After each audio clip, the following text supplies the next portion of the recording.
Thank you, and good afternoon. I don't think we have got all the answers actually. I might be indicating we've got a few of our own problems as well. So just by way of introduction, so Oxford isn't a campus university in its own right. It's got 4 or 5 different sort of centres in and around Oxford, and I'll show you a map of that later on. But I just wanted to talk about a few of the estate facts, really, just to give you a little bit of an understanding of Oxford and the university itself. So we're a collegiate university. Within the university itself, we have 4 academic divisions, so medical sciences, maths and physical life sciences, social sciences and humanities. But also we have 38 colleges. The 38 colleges are separately governed. My team and myself have no responsibility for those particular colleges. And that's one of the strange facts about Oxford and Cambridge's same collegiate system. Irrespective of that, we have, and I'll put this into feet squared because we work in metres squared, we have about 6.1 million square feet of space in Oxford University, excluding the colleges, because the colleges included probably double that amount of space. So the university itself has about 235 buildings, 30,000 individual spaces, and 90% of everything we occupy we own as a freehold. And as a consequence of that, obviously that accommodates all of our day-to-day activities, teaching, learning, research, and administrative activities. What I'm going to do with the slides is, I haven't got any slides showing words particularly. I've got lots of slides with lots of pictures, so hopefully you'll find these of interest, and they should roll through as I'm talking. So, as well as having our own academic properties, we also have a number of properties which we keep for investments. We have our own commercial investments, we have offices, warehouses, and farmlands as well. So we are actually responsible, we think, for some of the finest, oldest buildings in the city of Oxford. Nearly 40% of our estate was built before 1840. The oldest building dating back to 1424, the university is a divinity school, and 25% of our stock is on a preservation list, so they're listed. And we've got a 10 Grade 1 listed buildings, which is the highest listing you can get in the UK. That includes buildings like Ratcliffe Camera, Sheldon Theatre and the Old Bodleian Library. Within the department itself of estate services, which is the department I'm responsible for, we have a number of teams that report into me, and I thought it might be just useful to perhaps explain what my team's responsible for and what we do within my particular team. Some of the translation of what we do and what you do in the US might be slightly different. We had a very interesting discussion earlier on this afternoon about customer services.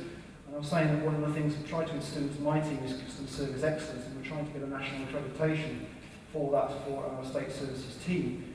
I've got one of the largest departments in the university, we've got 350 staff, and we have a very, very wide range of customers. But as I was saying earlier, not all of our academic colleagues like to be called customers. But we do work on that ethos that we're trying to instill into my workforce. So just to explain a little bit about my team. So we have a capital projects team. That's what it says on the tin, really. They produce all new capital projects and refurbishment projects over £100,000. A conservation buildings team. I'll say a little bit more about conservation and buildings, looking after our historic stock a little bit later in my presentation. But they do look after numerous roofs and windows and walls and the fabric of the building in itself. Building services, which is a separate team, so they look after building maintenance, for rewiring, relighting, usual stuff. Projects, reactive maintenance, preventative maintenance, which we heard about a little bit earlier on today, and building management control systems, which are overly complicated, we tend to find. We also have our own direct labour organisation. We have about 40 highly skilled staff. So we have plumbers, we have builders, we also have our own joiners, and they do some excellent joinery and actually look after some of our historic buildings in terms of replacing the joinery when it's past its best. Environmental sustainability is pretty big everywhere. We have an environmental sustainability team which deals with those activities. Anyone who's ever been to Oxford or seen Oxford, there aren't many roads around Oxford. You can't really get through it very easily. And travel and transport are particular difficulties in and around Oxford. I have something called an asset management team, and they look after our professional investments, so our property investments, commercial, residential, as I mentioned earlier. We also talked earlier about space management, and I have a space management team. And I will explain a little bit more about what they do later in my presentation. I do also have what's called a graduate accommodation team. We have 800 units which we let to graduate students when they come to Oxford. A lot of the graduate students also live in the colleges, and all of our undergraduate students live in the colleges. So none of the undergraduate students live in university-owned accommodation, they're all in the colleges. We look after the university parks, so we've got 70 acres of beautifully maintained space. It really is beautifully maintained space. But actually our parks team look after over 200 spaces in and around Oxford, including some of the colleges. You might have just seen flashing through the slides there, you probably saw one of the badges that we have at Whiteton Woods. We do research, it's a research-intensive wood, and those are the bluebells in the wood you can see on the picture at the moment. We have 60 to 70 research projects underway at any one time.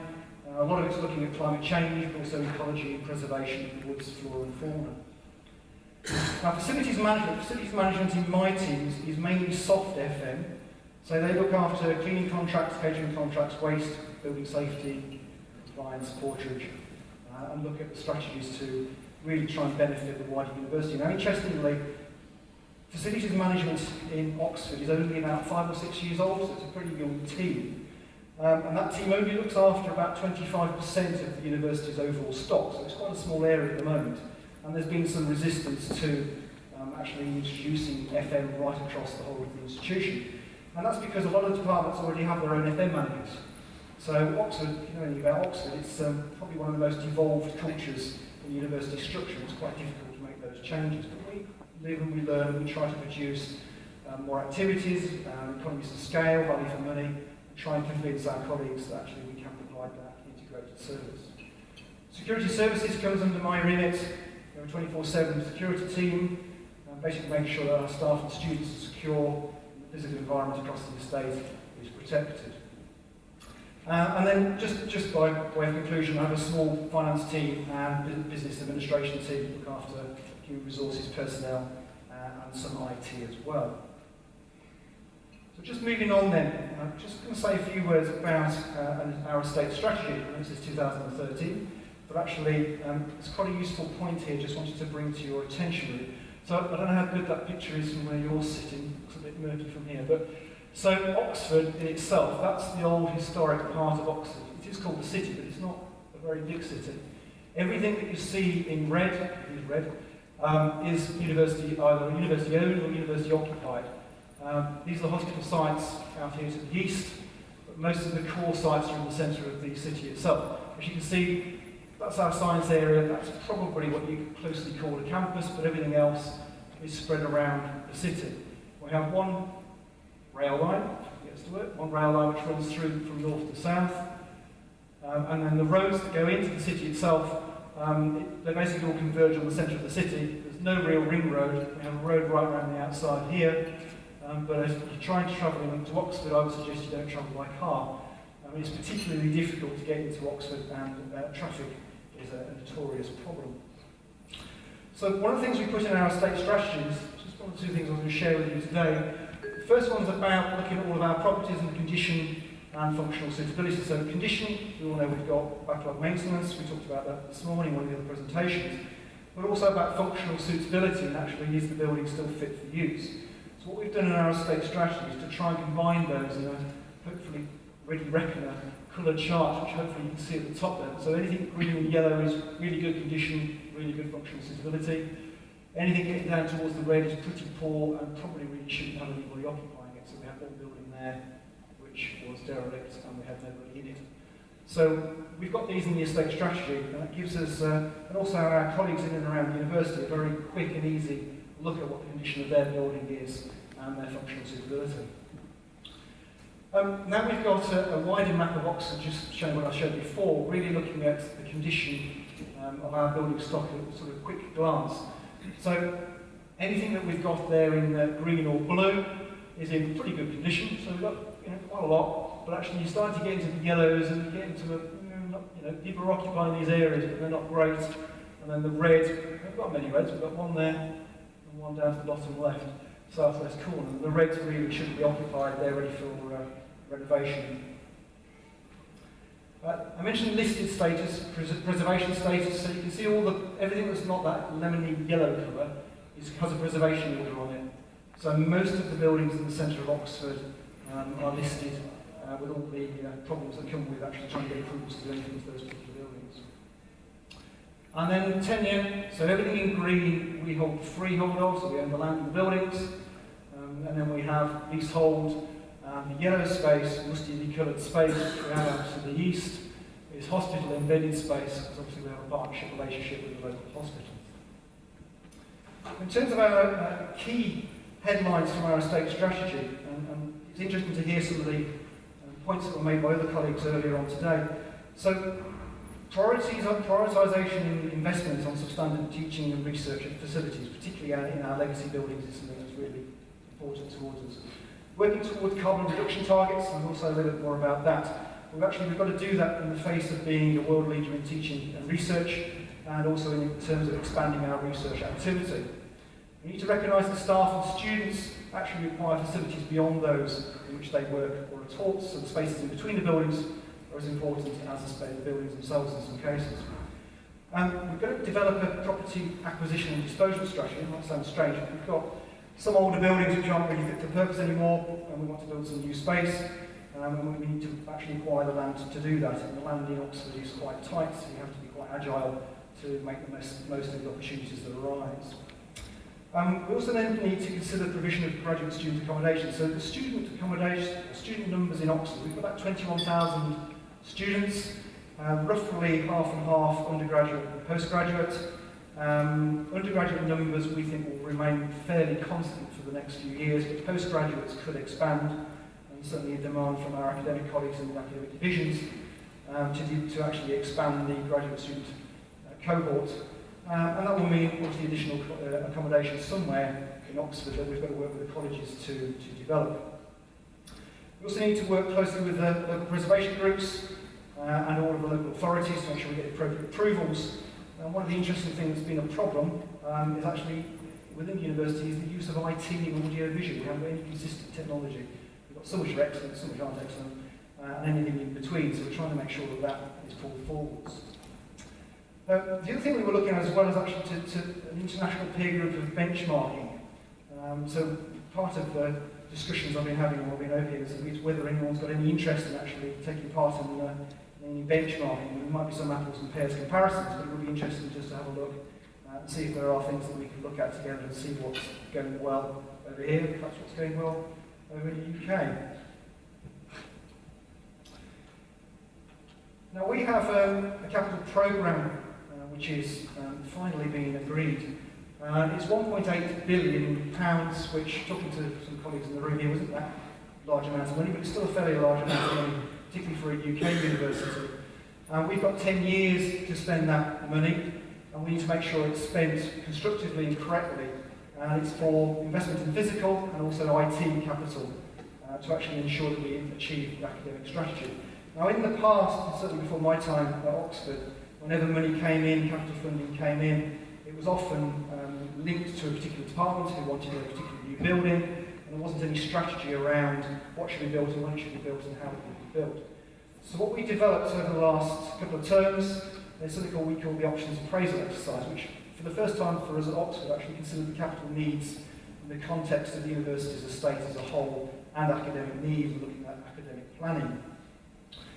So in terms of the process, what we actually wanted to do was to consider all of the current space needs and all of the available space, generate a number of potential scenarios, look at the decision tree, look at the connected moves, and also then evaluate each of the scenarios to identify a solution that delivers us the maximum satisfaction in line with our issues, our priorities, our constraints, and particularly in line with academic departments and divisions. We've done that actually successfully. We've discussed a proposed solution to each of the academic divisions.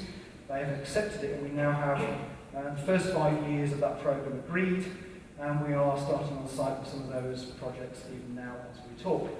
Now, through this actual options appraisal exercise, the core requirement really is to ensure that we have a logical sequence of work streams. So if the first project doesn't start when it's supposed to start, the project in 5 years' time is going to be late already. And most of the projects in 5 years' time are in our social sciences division, so you can imagine the head of social sciences is quite keen to see medical sciences getting on with their projects. That's been quite important over the last few months in terms of actually making sure that projects are looking good. I think the one thing we haven't quite got the balance on at the moment is the effect of construction inflation. I'm quite sure what it's like in the US at the moment, it's running about 4.5% per annum over in the UK. And that's been a bit of a challenge. We've got a £1.8 million budget, we've got 4.5% inflation on a year-by-year basis. One thing I should just mention at this particular point in time is also about backlog maintenance. And we've got, talking to colleagues around the room, we've got a relatively small backlog maintenance, about 60 to 65 million pounds, for quite a large estate, relatively speaking, a large estate. The reason we've got that is because we're quite capital rich, so we've got the capital investment. So whenever we've got a legacy building which is nearing the end of its life and we plan for that, we then actually take that out of the plan, we spend the capital funding on that project, the backlog maintenance disappears because we're bringing it back as a new project. So we've been quite astute at actually trying to reduce backlog maintenance by refurbishing or building new projects. So managing a historic portfolio can be a bit tricky. We've got, as you saw earlier, we've got a number of historical buildings, some slides coming through now, which will just demonstrate some of the areas we do have to manage. So we're responsible for all of the finest buildings in the city of Oxford, we think. If not some of those in the UK, I think probably Cambridge and some of those properties in London might challenge us, but we think we've got some fantastic properties. I've got a conservation and buildings team who are committed to all of the conservation repairs to making sure they are the highest standard, and we have actually won awards from the local Oxford Preservation Trust and also the Royal Institution of Chartered Surveyors for our conservation works. So currently we're working on a 4-year plan to produce conservation management plans for 47 of the university's 67 listed buildings. Plans actually draw together information from diverse sources, archives, planning records, books. Actually, from that we develop the plan itself, which is then helpful when we're trying to obtain approval for carrying out work on these particular properties. We also assist in the preparation of heritage impact assessments, and those are something else we also need when we're carrying out changes to a particular building. We have some core principles of conservation, and I'm just going to read those out to you.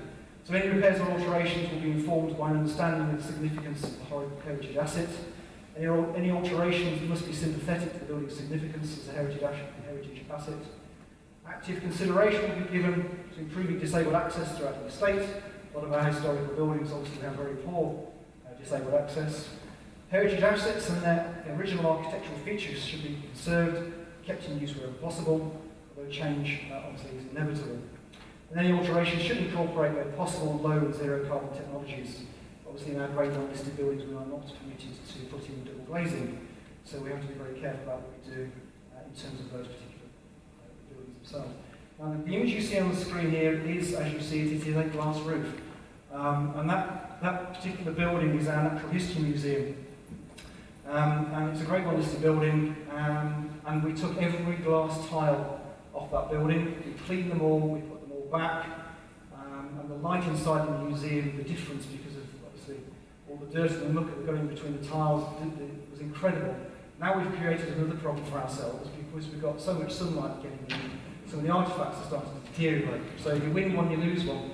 So a fantastic renovation project, but unfortunately had one or two little problems that we've got to now deal with.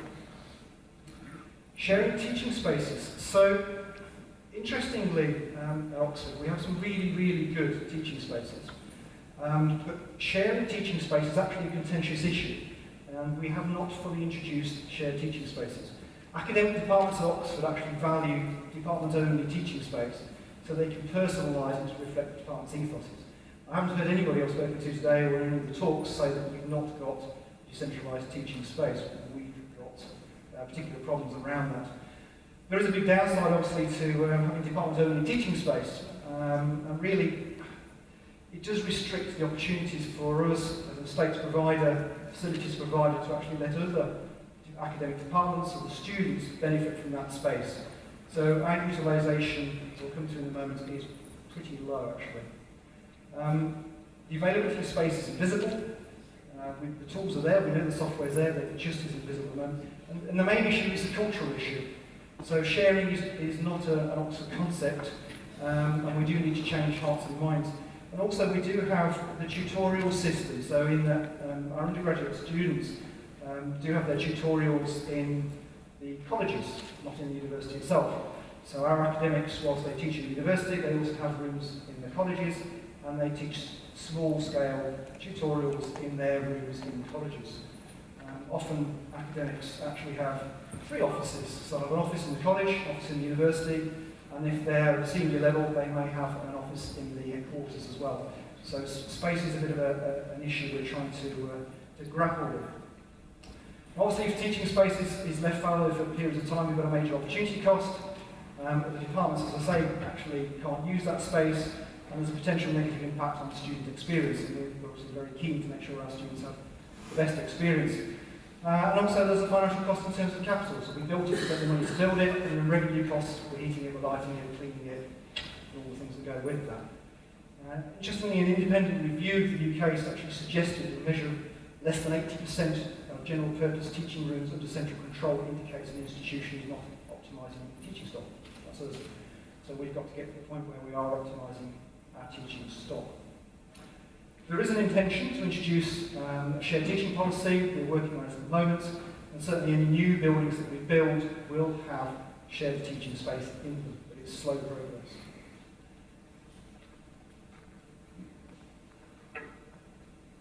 Space utilisation, moving on sort of a similar theme really. So in terms of space utilisation, on an annual basis we have to produce statistical reports for the Higher Education Statistics Agency in the UK, and there are a lot of statistical analysis reports that come from that. And the report that you just see, I don't know if there's any words, but this is probably the only slide I've got a few words on. This just, I don't know if you can read it, but this looks at efficiency and effectiveness. So you can see individual space division, top line here. So we're at about 12.7, that's metres squared per person. We've actually improved from 12.8. The sector, or our close regional peer group, is 11.3. And then we've got suitability of space, which I mentioned earlier. So you've got what's in grades 3 and 4, which is obviously poor. So actually we've improved from 22% to 20%. So it just gives a feel for how we're doing against the metrics that are produced for university. In terms of the teaching spaces themselves, it's, well, as any university, it's a strategically important asset. Certainly in the UK, it's our second largest cost to a university after staff costs. Poor space utilisation for both academic and office space is a significant financial cost. And we don't have any space metrics at the moment. We're currently working on those. Obviously, there's a link between space efficiency and environmental sustainability, which is quite an issue with us. I'll come to shortly. Also, really got to seek the best match between space needs and space provision, provide a basis for allocating space and planned new buildings. So in terms of looking at the data that we've got, we know that we can analyse that data, we know we can carry out utilisation surveys, but because they've not been done, we've got quite a lot of work to do over the next year or two to look at utilisation, to determine what's possible, and then hopefully to come up with some sensible metrics. UK, as I say, the UK actually collects data on utilisation. And utilisation is a percentage of frequency times the percentage of occupancy. That's the way it works in the UK. Now, if you've got utilisation of 35% or more, believe it or not, that's classified as good. Fair is 25 to 35%, and then below 25% is poor. I'm afraid we're in the teens at the moment, about 18 or 19% in terms of utilisation, so we've got some work to do around that particular work. I suppose the converse to that is actually high rates of utilisation do not necessarily mean actually that space is being effectively used. Actually, there could be some overcrowding, but if we're not measuring it, we don't effectively know that at the moment. So that's one of the areas we've really got to spend some serious time looking at and actually dealing with.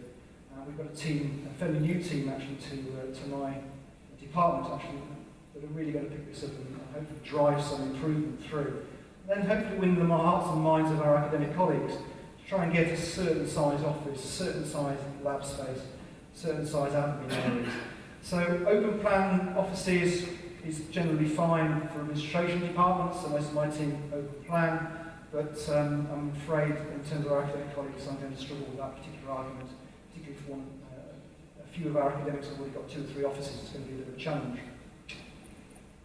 So Just moving on then, this is the final section that I've got. I just want to spend a few minutes talking about sustainability and some of the challenges that we have in Oxford.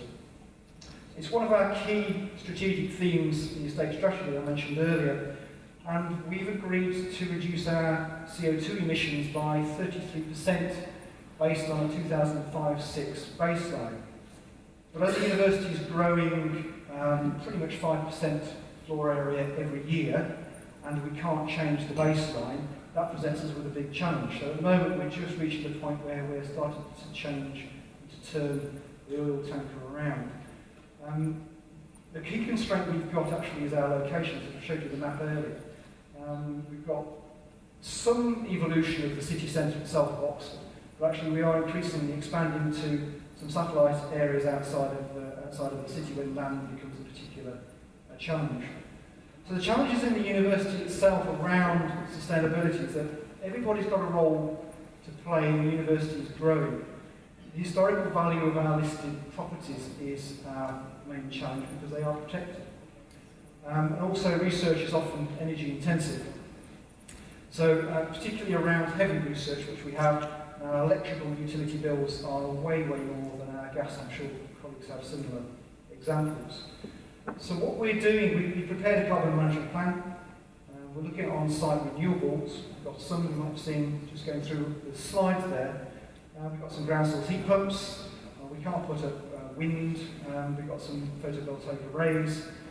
But I'm looking at whether we can have a district heating network for combined heat and power. That would mean driving it through the city. That might be unpopular if I start to deal with roads around Oxford. Energy efficient refits. You would have seen hopefully the picture of the dinosaur. We put LEDs in the museum. That's the same museum with a glass roof. So that looks pretty dramatic, particularly at night time when you've got different coloured LEDs lighting up the displays there. We've introduced some building controls. I think we might have gone too far because we can't control all of the systems we've got. But we have got to look at behaviour change. Now our carbon consumption in 2012-13 was equivalent to just under 13,000 hot air balloons, which was about 71,000 tonnes of CO2. Our baseline is 65,900 and we've got to get below that by 2020-21. That's been set by government. And we've agreed to that particular target, so we do have a challenge.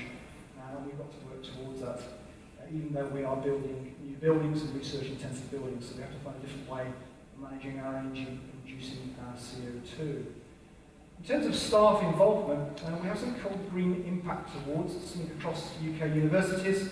Staff in departments are encouraged to take steps to reduce their own environmental impact, and they really work at their own pace and their own commitment to try and bring their colleagues along to turn off light switches, do simple things, recycling waste.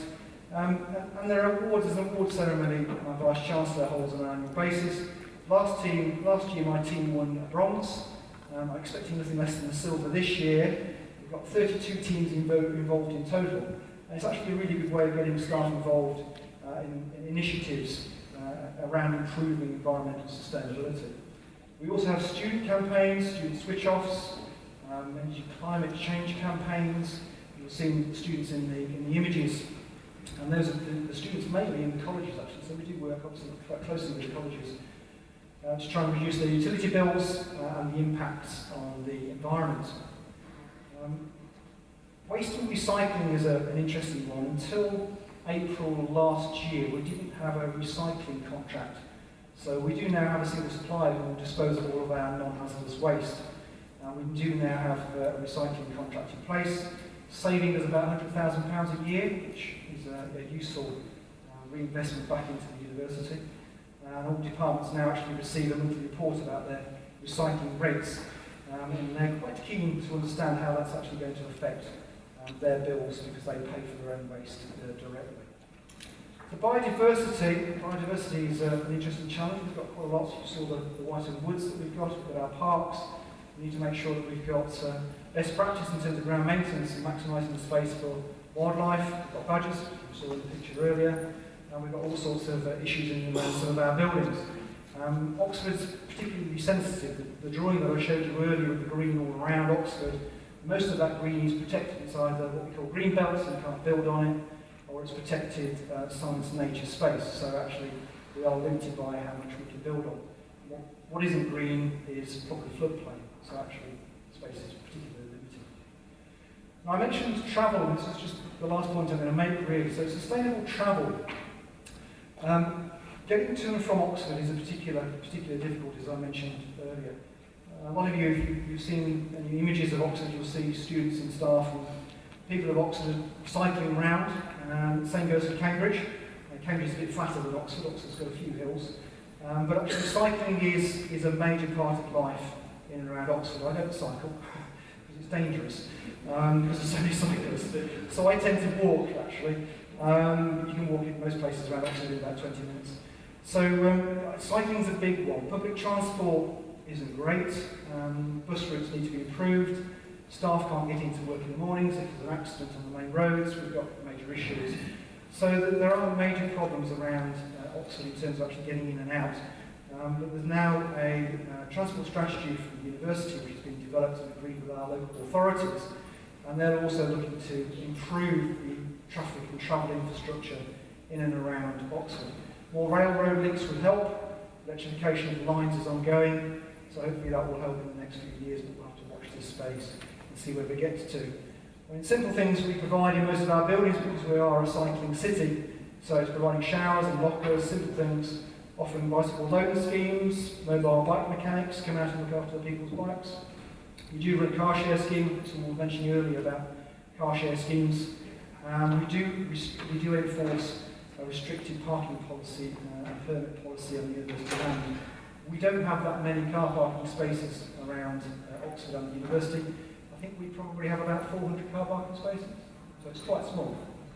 Being a historical city, as you can imagine, most of the land we need to build on. One of the other issues we have, just a final point worth mentioning really, is that because it's a historical city, we are governed by how high we can build.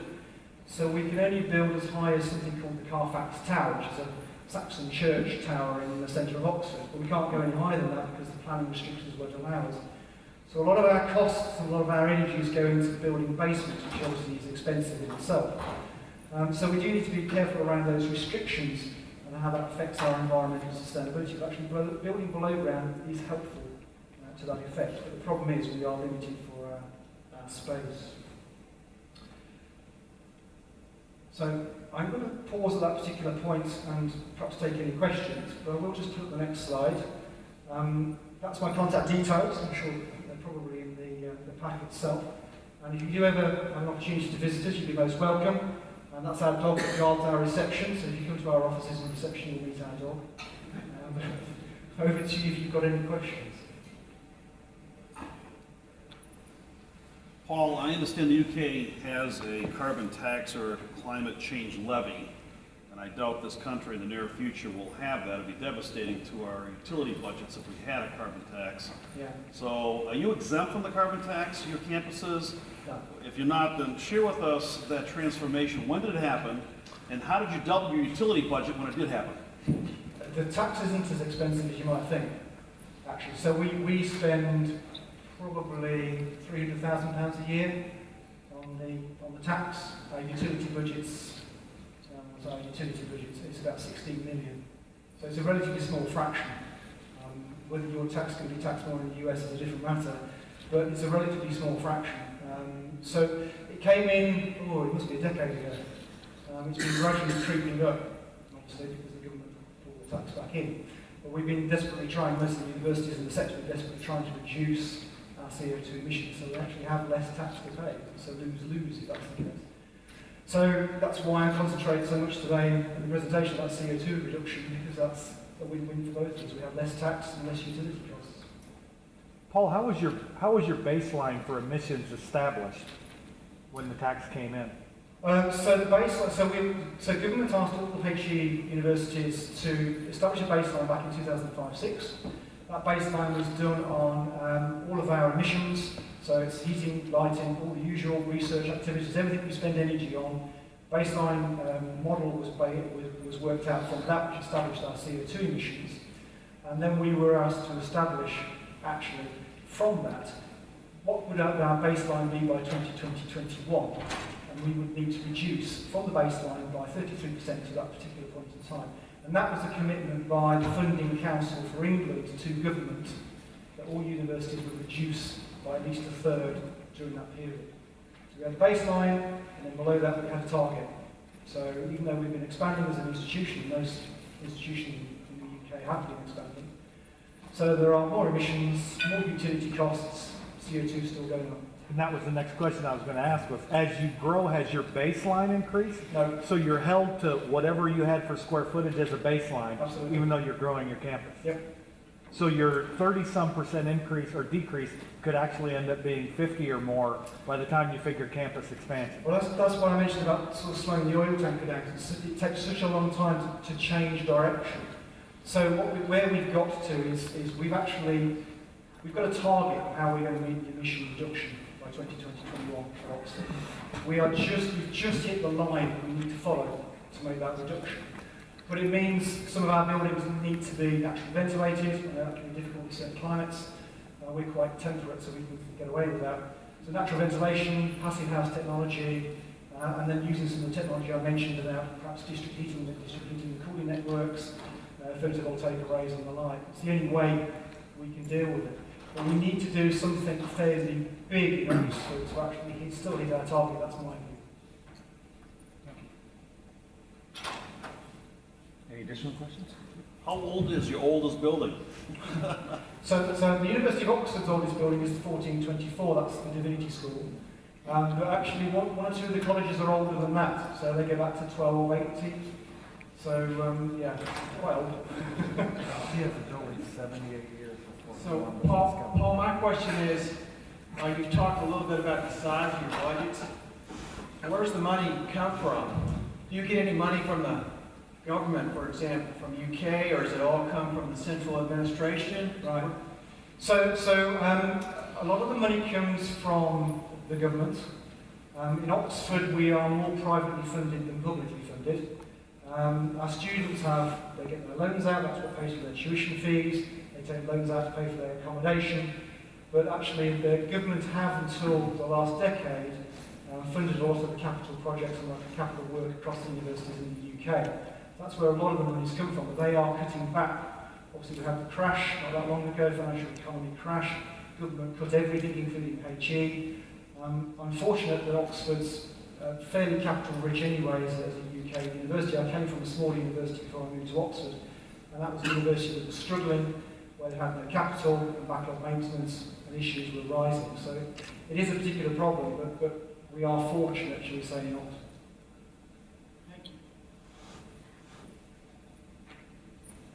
Any more questions?